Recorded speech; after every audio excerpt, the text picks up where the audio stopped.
Morning mga boss, agi kami subong sa Katiklan.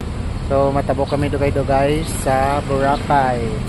Mga alas 4 kay nasang aga, nagabot kami diri sa Katiklan, no? Agahon na nato nabot lang alang tuyo pa kani ako mga boss. So ipakita ko sa inyo mga boss ang aton nga Hyundai Accent, no? Ang aton nga Hyundai Accent naging kuha sa Manila, no? Preska na preska mga boss ang pintura, kinis, pwede gini sa maselan mga boss. Okay,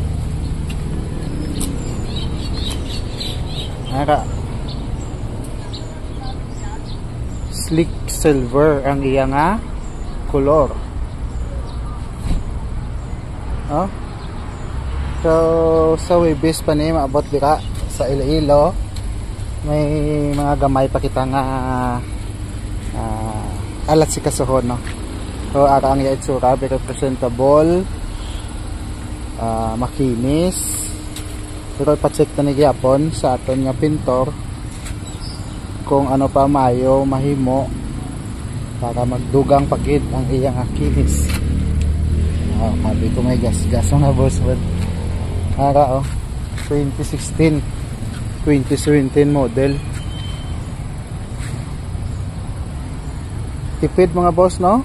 Simple tank ko 2,000 halin sa Manila. So dili sa Katiklan may damo pa iya unod. Namiangon sa Hyundai Accent mga boss. So manual ni siya.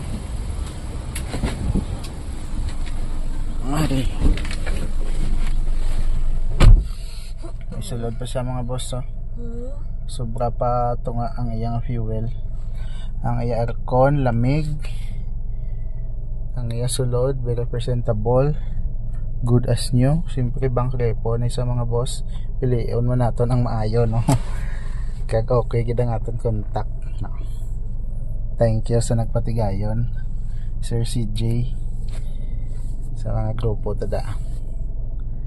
So kung gusto nyo, isis lang mo sa akon. Price ko na is 335,000 mga boss. Negotiable pa na, basta cash. Pwede ito man ipasulod sa financing, no?